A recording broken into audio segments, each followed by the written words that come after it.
Hello, everyone, and welcome to Holocaust Remembrance Around the World, a new series featuring guests from all over the world, people whose work shapes and reshapes Holocaust education and remembrance, people who place the past in a local, current, and relevant context. My name is Dr. Shai Pilnik. I'm the director of the Emil and Jenny Fish Holocaust and Genocide Studies Center at Yeshiva University. In this program, we travel all over the world, looking usually for unusual places where we meet both professionals and lay leaders who do quite amazing things in the field of Holocaust remembrance and education. Today, we're actually going to stay in our home base. We're actually going to travel to Israel. And in Israel, in a country where we could definitely explore the great museums, the great research centers, we wanted to talk about an initiative of one woman, an exciting and new initiative where we see a great deal of innovation, creativity, long-term thinking. I'm so proud and excited to introduce you to our guest today, Alicia Kaylie Yacoby, who is the founder of our 6 Million. Alicia, welcome to our program. Thank you so much. Great to be here. So Alicia, we're going to talk today about, when we think about Holocaust remembrance in Israel, we normally go back to its institutionalization, the legislation of the law that led to the inauguration of Yad Vashem. You can tell, perhaps you can tell, or our guests can tell by my accent, that I was not born in northern Nebraska. As I like to say, I'm Israeli, born and raised myself, and I remember that my Holocaust education came from home and then from high school, from middle school, from the Israeli, with programs brought to me and my classmates by the Israeli Ministry of Education. So it's pretty unusual to meet somebody who made a lasting contribution to that entire apparatus of Holocaust remembrance and education in Israel, and really did it, and it all came about as the initiative of one woman. I'm curious, tell us a little bit about what is our 6 Millions and how it started. So our 6 Million has the goal of remembering individuals who perished in the Holocaust. To remember them, we light a candle, a standard yahrzeit memorial candle. And on the candle, it has information, a glimpse into that individual's life. They happen to perish. So it looks something like, there's a glare. Okay, so you can see that this candle, for example, is in memory of Benjamin Fontaine, and it offers a glimpse into his life. And on every eve of Holocaust Remembrance Day, we light a candle at home with family and friends to commemorate a specific individual who had a life and perished in the Holocaust. And this is a concept that comes about when? How was that concept born? So I actually went for coffee with a friend. Really? And lo and behold, she had an idea that everyone, all the Jewish nation or the Israeli nation, should light a standard memorial candle on Holocaust Remembrance Day. And I said that that's great and it's important, but how do you know what 6 million people are? I can't relate to 6 million people. It's very challenging.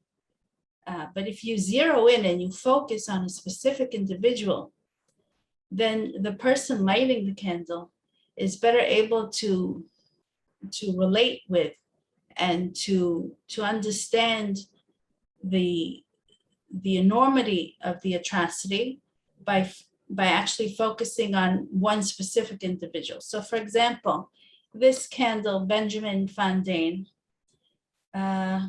he was the son of Isaac and Adela. He was a poet, critic, and philosopher. He was born in 1898 and perished in 1944. And he was from Moldavia originally. And he perished in Auschwitz. So just having a glimpse into Benjamin's life, I believe it enables us to better understand the perished. that they were people. There's so many activities that Holocaust educators bring to the classroom, like bringing a bag of rice and asking the students to count the rice. There is actually a book that has the word Jew printed 6 million times. And it seems like the goal of the vision of your organization, which was born in a coffee shop, essentially, is to highlight the one multiplied by 6 million rather than this abstract number 6 million. Is that a good representation? Absolutely, exactly. And I would add that the real objective is twofold.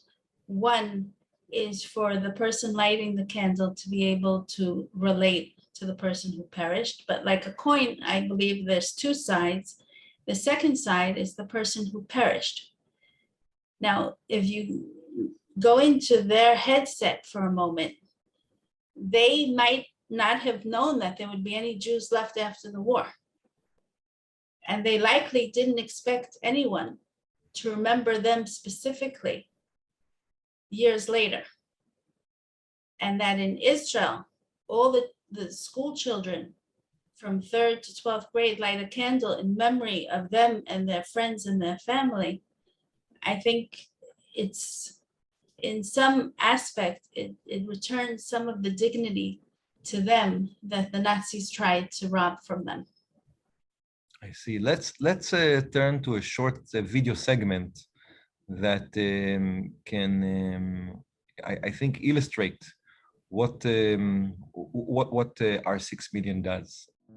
רבים שהיו שם כבר אינם בינינו. המעטים שנשארו לא יחיו איתנו לעד. ואנחנו הבטחנו לזכור ולא לשכוח. מאות האלפים שהצטרפו בשנים האחרונות למסורת של עמותת שם ונר, מדליקים נרות זיכרון אישיים בערב יום הזיכרון לשואה ולגבורה. על כל אחד מהם שם וסיפור של אדם שנספה. הצטרפו גם אתם למסורת. היכנסו לאתר עמותת שם ונר. בדקו היכן תוכלו גם אתם להשיג נר זיכרון אישי. אם תרצו, הוסיפו שם של קרוב שנספה, או פשוט בחרו שם שכבר מופיע במאגר. הדפיסו תווית, הצמידו לנר הזיכרון, והדליקו אותו בערב יום הזיכרון לשואה ולגבורה. נרות שם ונר, כי לכל איש היה שם, ולכל איש נדליק נר. This is powerful.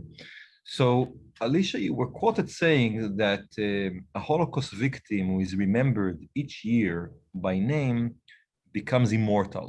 Maybe you could elaborate for us on what exactly you mean when you turn these people into these dead, those Jews who were murdered during the Holocaust, and when I carefully select my words, become immortal. So they had a life. And typically, the 6 million are referred to as perished. They're not even referred to typically as individuals. So by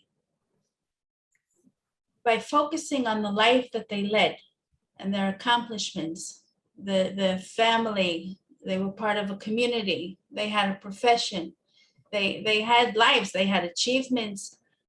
By focusing on that, I believe that we're returning their dignity to them and making them eternal for what they achieved, rather than focusing on the horrible atrocity that they were killed.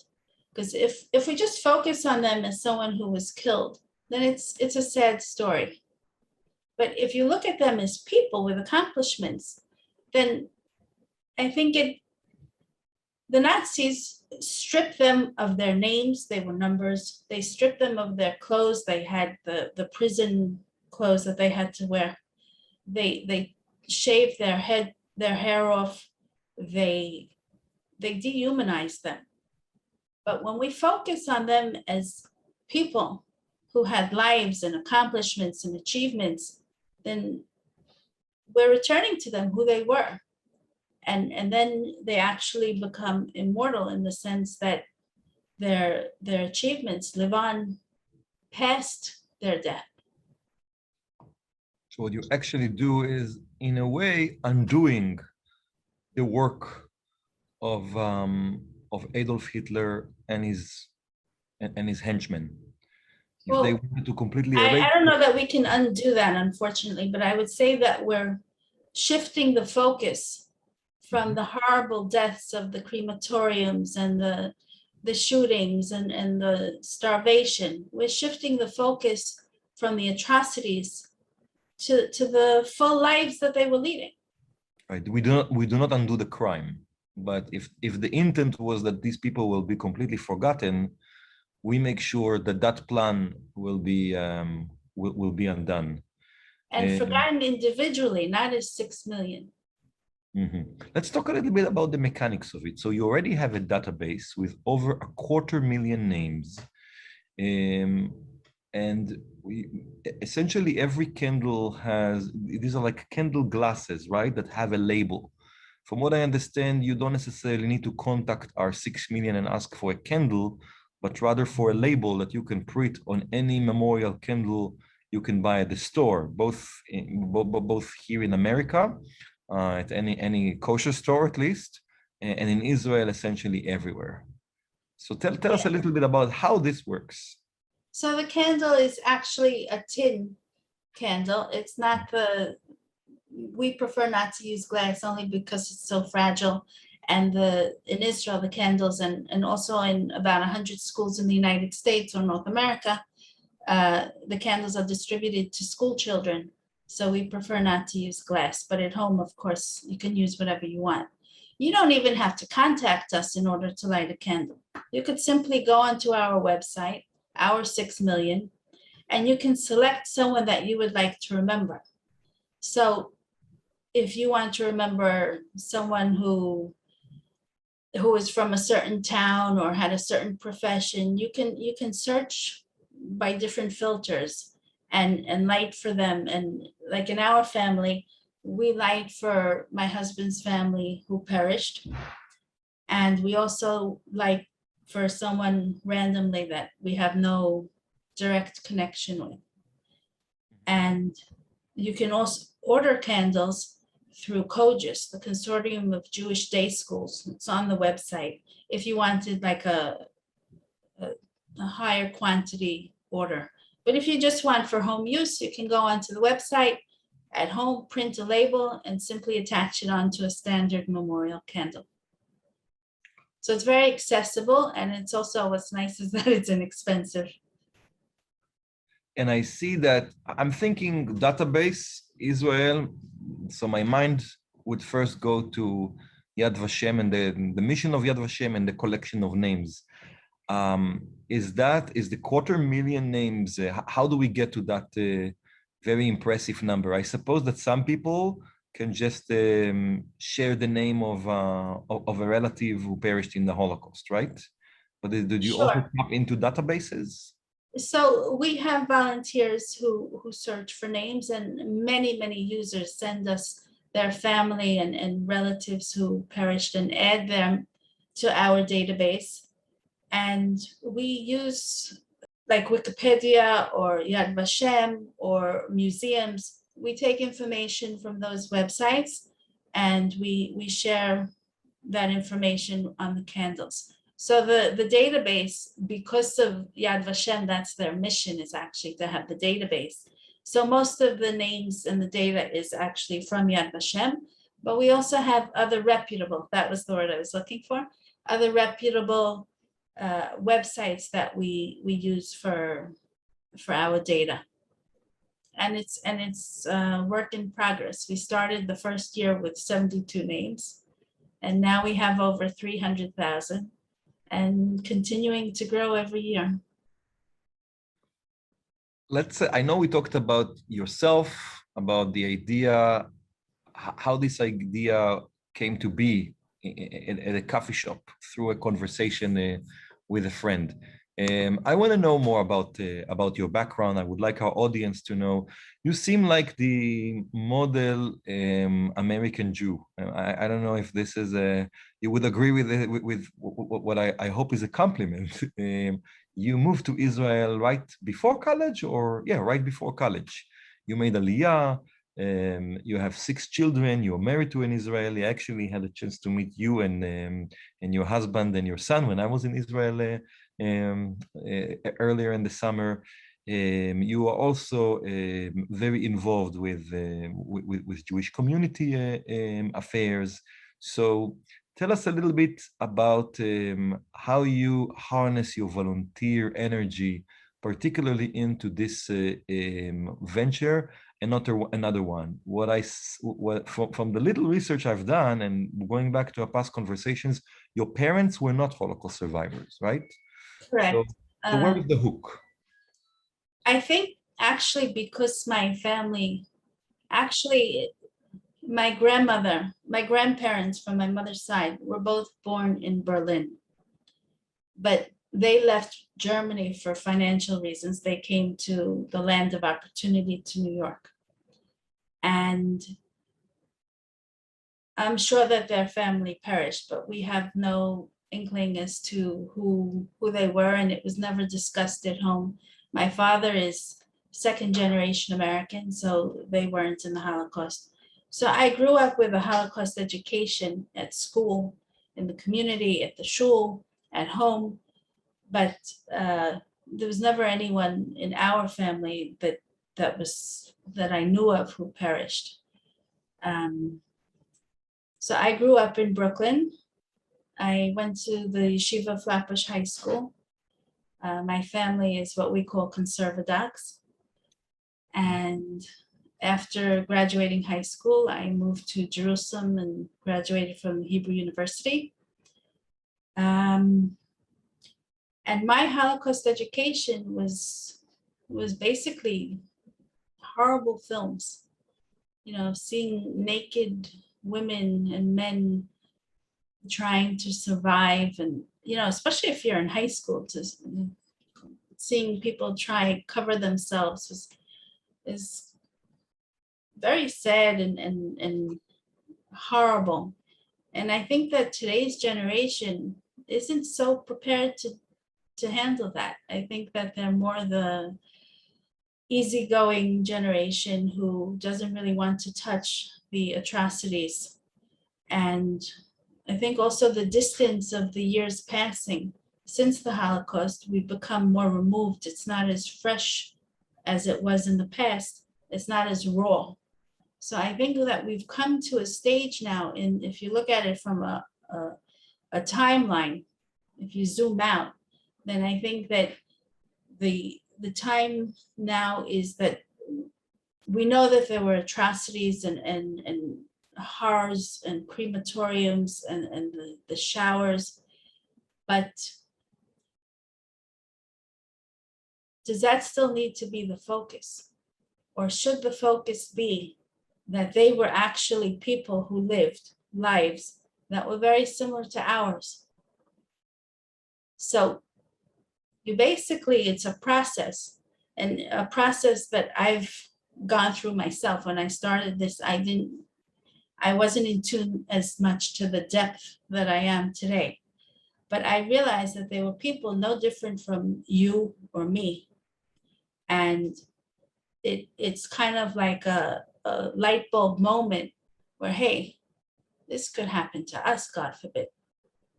Mm-hmm. And I think that's really the crust of what Holocaust Remembrance is about. It's to remember the past, but for the future, it's to prevent such an atrocity from reoccurring. It's not enough to remember. You need to make sure that it doesn't happen again. So many Holocaust organizations are focused on prevention. It seems to me from what you are describing that you believe that prevention depends to a great extent on the Jewish response to the Holocaust, on the Jewish awareness, that the primary goal of this project is actually to create a new tradition, integrate a new custom to Jews in Israel and to Jewish communities. Would that be a good representation? Yes, I absolutely. I think it's important, like I said, to remember the people who perished, but it's also important for the future. And the future is, anti-Semitism today, unfortunately, is growing. Mhm. It's growing. Do you feel the Jews are not aware enough, not sufficiently aware of its growth, of the fact that maybe they can find themselves in the shoes of the Holocaust victims down the road?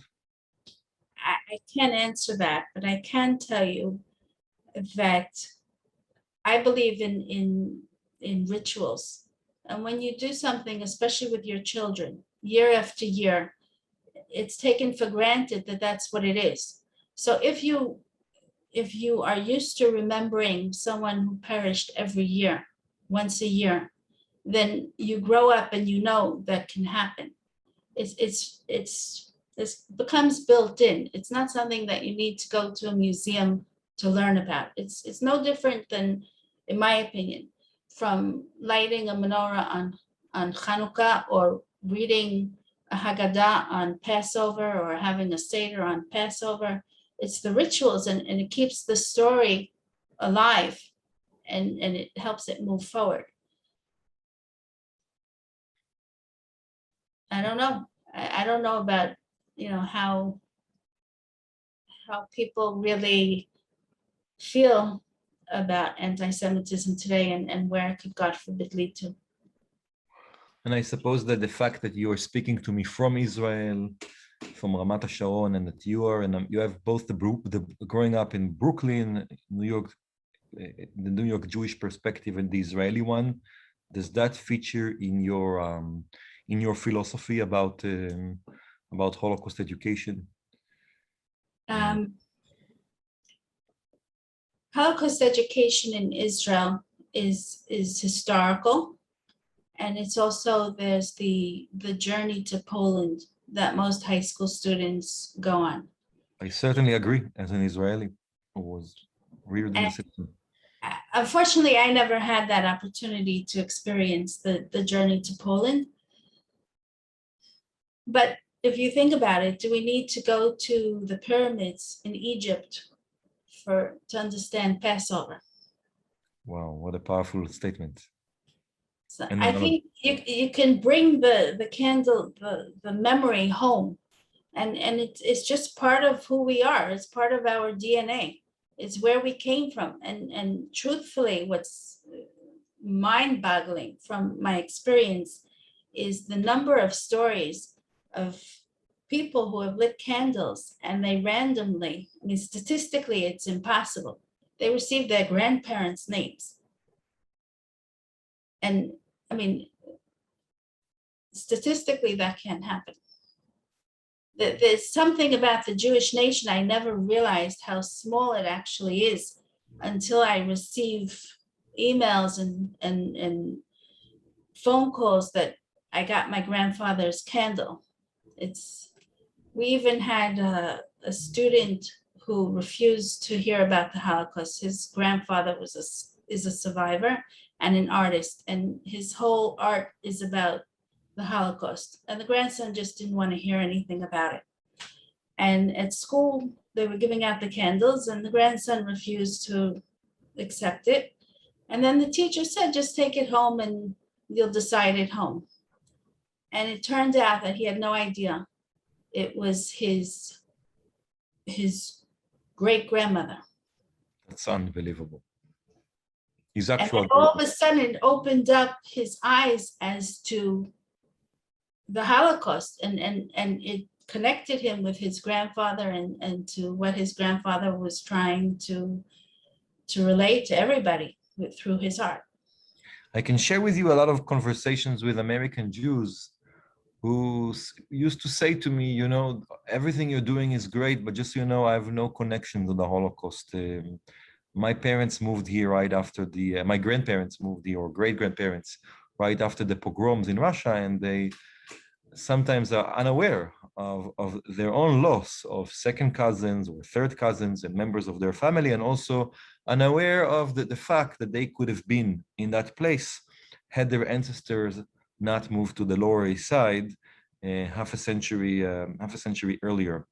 I think so far we've learned so much about our 6 million. To me, what I think intrigued me so much was that this is a project. It has a very basic concept, but it's really based on so much thinking and on an entire pedagogical philosophy, thinking about rituals, about which I think is very unusual in Holocaust education. The thought about how would the Holocaust be remembered in decades, which I think most Holocaust centers are unaware of, and they never like pay attention to these questions. So look at how much came out of that coffee shop meeting that you had. And also the question about your own role as a Jew, your own connection to those who died, how past and the future connect. This is so powerful. I would like now to take just a quick methodological break from our conversation and show our audience another video featuring Holocaust survivors, which I have to say is primarily not what our 6 million does, and I want to talk about it. So let's now watch the second segment. מצבנו אז היה טוב מאוד. החיים היו באמת משהו. היה לי חיים מאוד טובים. למדתי בית ספר פרטי, ובגיל 10 כבר הייתה לי אהבה. סבא וסבתא גידלו אותי. סבא היה חזן, הוא דאג לתפילות, לבית כנסת שלו. היהודים היו הולכים כל שבת לבית הכנסת ושומרים את הכשרות ואת היהדות. אמא ואבא היו הולכים למועדון בערב לרקוד. אתה לא תאמין איזה פינוקים היו. למה אני מספרת את הפינוקים האלה? כי אחר כך היה לי ההפך הגמור. והלכנו לאיזה מרתף, לא היו מקלטים כמו פה. היה חלון למעלה, ככה צר וארוך. אחרי שקט פתאום שומעים את הרעש של מגפיים. ילד שכל כך מפונק, לא נפרד אף פעם מאמא, ופתאום פחד נוראי תקף אותי. אני התנשקתי עם אבא, בכיתי, גברים לחוד ונשים לחוד, והפרידו אותו. סבא וסבתא התחילו להתחנן. אל תיגעו בילדים, תשאירו לנו את הילדים. איזה איש מבוגר אמר לי, תירגעי ילדה, פה כבר לא בוכים יותר. נאג'י. אני נותנת להם יותר דגש, יותר תשומת לב, יותר רגשי, יותר מכוון לאותו אדם, אם אני מדליקה נר עם השם. זה בלב הרבה יותר חזק. כשמדברים על 6 מיליון, זה מאוד קשה לקלוט, לדמיין. אם יש נר עם שם של מישהו, אולי יהיה יותר קל להבין ולהרגיש מה שקרה בשואה.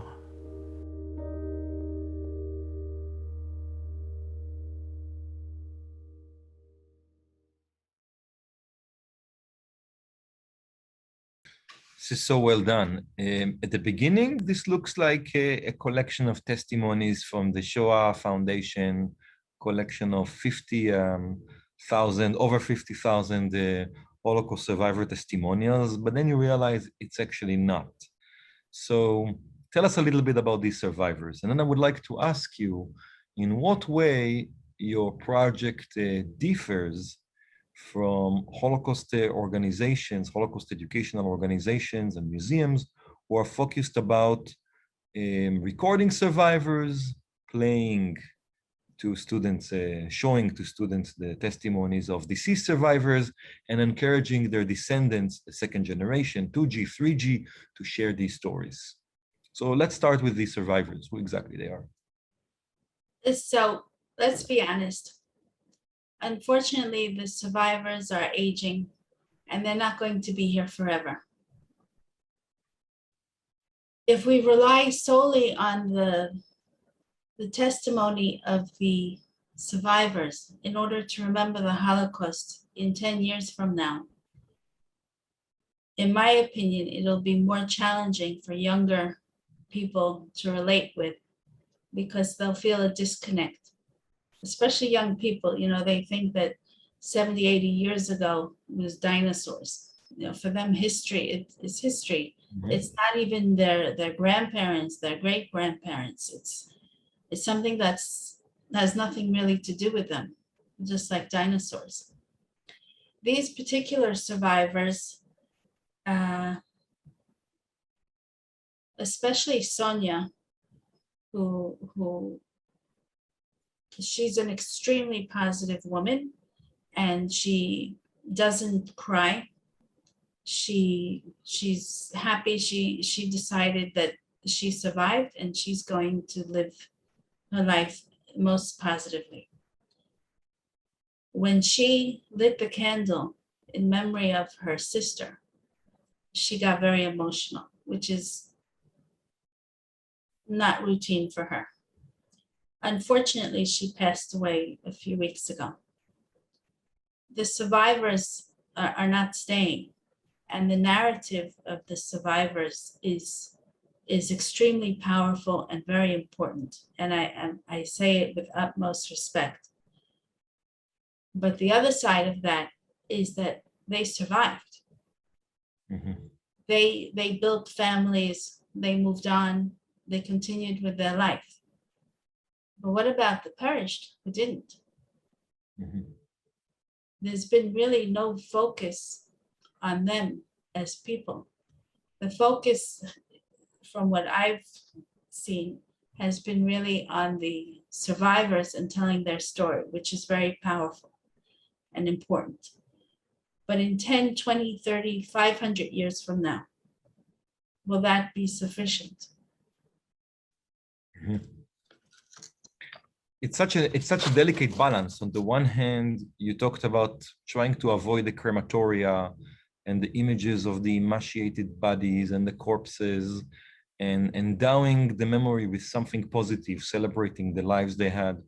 At the same time, I agree with you that when the focus is on testimonies of survivors, it sounds students who are not really familiar with the details of the Holocaust, like most students, that there was a fairly high chance of survival. Look at all these people who survived. I will also share with you that when the second generation do the sacred work of sharing the stories of their deceased parents, the story I would say maybe inadvertently, maybe deliberately has a happy end.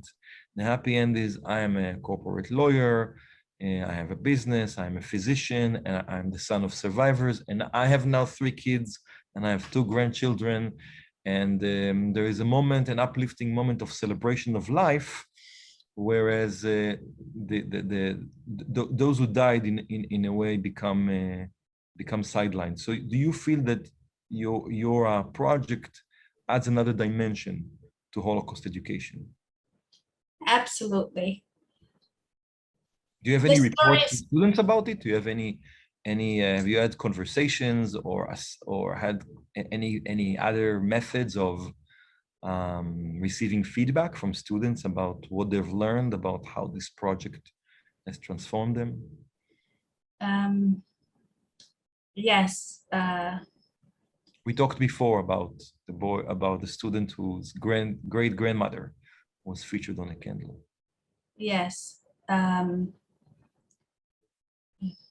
Not only children though. I could tell you the first year that we had a pilot program, we had 60 names in Hebrew and 12 in English. I sent a dozen candles in English to a friend in Jerusalem.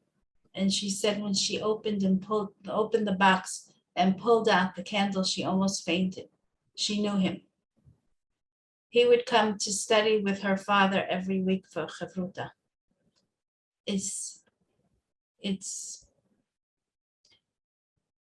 But I'm thinking 500 years from now, when people look at the filming of the survivors, especially for young people, I think it will be challenging for them to relate to what they're discussing and what they're talking about. I'm not saying that anyone should belittle the atrocities that happened. On the contrary. Of course. But I think that it is appropriate to direct the narrative to the full lives that these people had. And then in that respect, you're able to say, hey, you know what?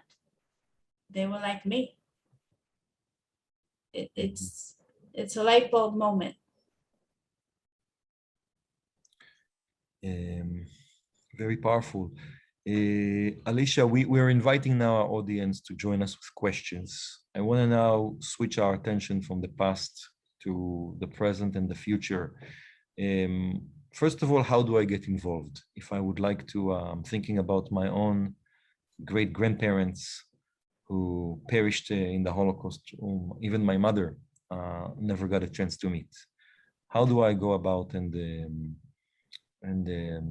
create a label for them, a memorial candle and label? So it's really very simple. You go onto our website, our 6 million, and there's a program to add a person to our database of names remembered, and you enter the information. We really ask that you include the link of their, if there is one, of a page of testimony at Yad Vashem, so that this way we have the corresponding information, because we do check every name. It's very simple. You add it, and the big deal is, and what Sonia was from the film was so impressed about, is that she said that after she'll no longer be here, her family will still be remembered. Mhm. So, How do we tell us a little bit about your future plans, the organization's future plans? I saw that your website includes lesson plans for children as young as first grade. If you could describe your resources just a little bit. right. And I know you also have photos to show. I don't know if our coordinator Hodaya has them. So tell us a little bit about the resources. So as far as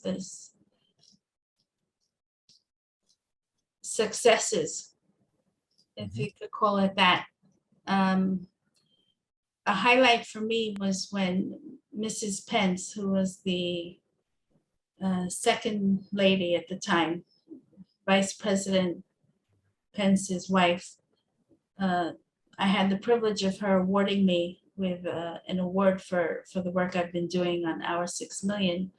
But what was a highlight for me, even more than that, was that she wasn't scheduled to speak. She was scheduled to just present the award. And I needed to speak after Rabbi Israel Meir Lau, who was the chief rabbi of Israel. And nobody wants to speak after him. He's an amazing orator. But she was so moved by what I said that she actually got up and spoke to me and gave me a hug. And the reason she was so moved is because I Googled her, and she is an artist and an educator. And she was looking into art therapy at the time. And so the candle I presented her with was in memory of Friedel Dicker Brandeis, who is an artist and an educator, similar to Mrs. Pence. She was at Theresienstadt camp, and she used art therapy with the children at the camp. In fact, one of the children who survived even said that her time with Friedel Dicker Brandeis was of her best memories, because she was loved, and Friedel had a way of bringing them out of the camp into a beautiful environment. And Mrs. Pence, it turned out, after I was told that on the way to the ceremony in the van, she asked if anybody knew if art therapy was used in the Holocaust. So she was touched by Friedel, and she got a bit emotional, and it was a great moment. It's those moments that gives us the fuel to keep going every year. Right. There are a lot of stories. There was a girl named Nati who was 3 years old when she was put into an institute. She had Down syndrome, and the family knew nothing about her. They knew about the other siblings, but not about Nati, because the family felt so horrible they never mentioned her. At some point, the family decided to mention her, and 2 years later, the family got her candle. It's it's just I look at it as our job is to continue doing what we're doing, to grow, to increase our database substantially. Mhm. Uh, What we about provide- educational resources? We provide more educational resources for schools, both in Hebrew and in English. I think that's the American part of me, that everything we do in Hebrew is also done in English.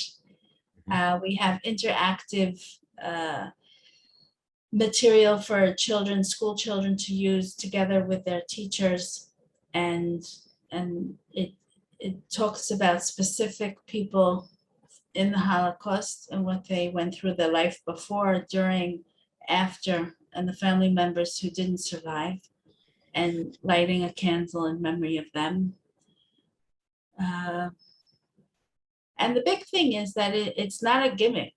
It's a custom that's meant to be done every year. So the goal really is for more people to light each year and every year. When I started the project, my father asked me what I would consider success. And we had 1,500 candles at the time. So I said 1 million candles.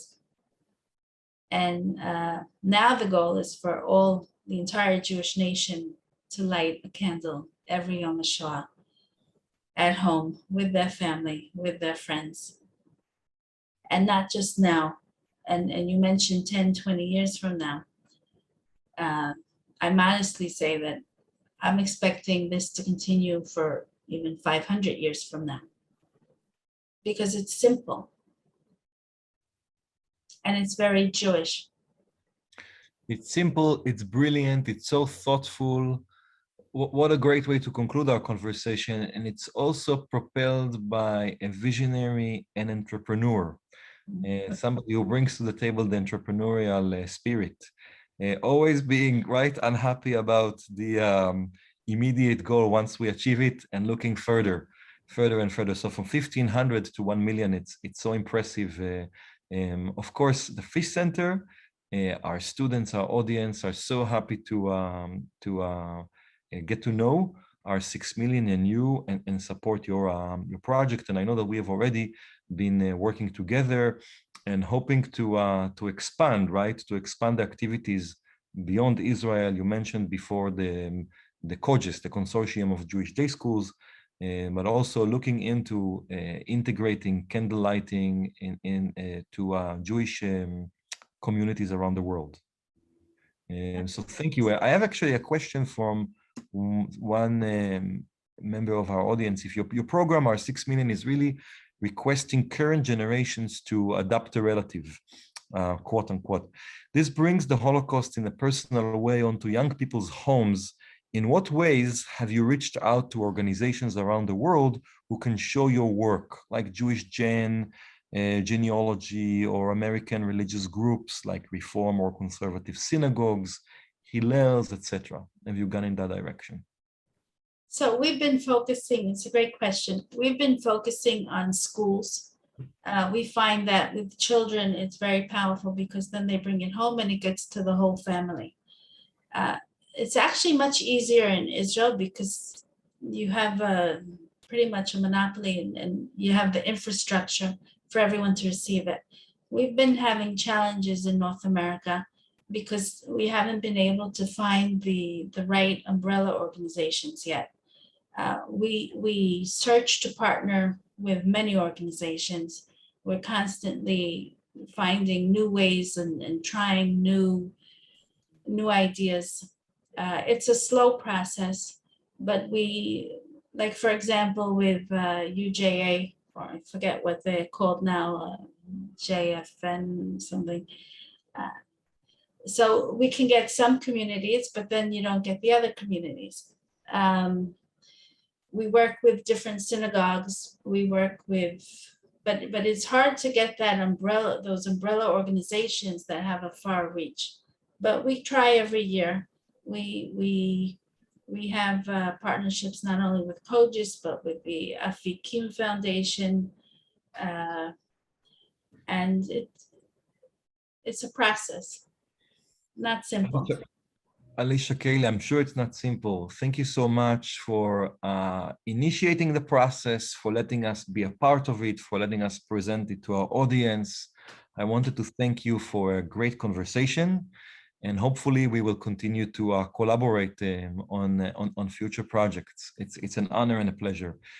Such an inspiring and thoughtful project, R6 Millions. I also wanted to thank the coordinator of the FISH Center, Hodaya Blau, and the producer of our show, Holocaust Remembrance Around the World, Lois Roman. I would like to invite our audience to learn about the FISH Center, and particularly about our new MA program, MA degree in Holocaust and Genocide Studies. Let me show you actually, and this is the debut, the premiere of our 60-second commercial for the program. If there's truth to the saying that history repeats itself, then Holocaust remembrance and the study of genocide is not only a vital part of history, but also a crucial warning for the future. Confronting Holocaust deniers and distorters is one of the most important tasks of our generation. The FISH Center at Yeshiva University was founded with this mission of preserving the history of the Holocaust as well as more recent genocides. Our master's program offers a unique investigation of the Holocaust of European Jewry, with an interdisciplinary approach through the lenses of law, social work, history, theology, education, literature, and political science. If this sounds like a path you would like to pursue, apply now or learn more. I'd like to extend an invitation for you to join us and become a member of our growing community of scholars and educators.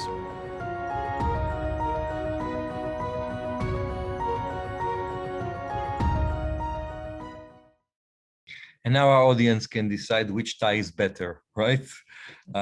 Thank you so much for being with us. I would like also to thank all of our sponsors who have been sharing the announcement about the program and connecting with us. They are our community partners. Thank you to the Holocaust and Human Rights Education Center in White Plains, New York, the Center for Holocaust Education of the East Valley JCC in Arizona. Thank you also to 3GNY, to the Florida Holocaust Museum, to the Rabbi Arthur Schneier Program for International Affairs at Yeshiva University, to Shadowlight in Canada, to the Manhattan College Holocaust Genocide and Interfaith Education Center, to Sasua 75 joining us from the Dominican Republic, from Sasua, to the Holocaust Memorial and Museum of San Antonio, to the Johannesburg Holocaust and Genocide Center in South Africa, to the University of Miami. We have the Sue and Leonard Miller Center for Contemporary Jewish Studies, and also the George Feldenkrais Program in Judaic Studies at the University of Miami. The Holocaust Education Center in Fukuyama, Japan, and a little bit closer to home, the Illinois Holocaust Museum and Education Center in Skokie, Illinois. Thank you for being with us, and I hope you join us to our next program, our next episode on October 31st. We're going to do it live. We can't do it at 12 p.m. because our guest is going to be Susan Hempel, who is one of the leaders of the Melbourne Holocaust Center in Australia. We will talk about the new Holocaust Center in Melbourne, Australia. So we will meet with her on October 31st at 7 p.m. Alicia, again, thank you so much. I wish you Shana Tova, Chag Sukkot Sameach, and I wish our audience Shana Tova and Chag Sukkot Sameach, and hopefully we will reconnect and see each other in about a month from now. Thank you for being with us. Thank you.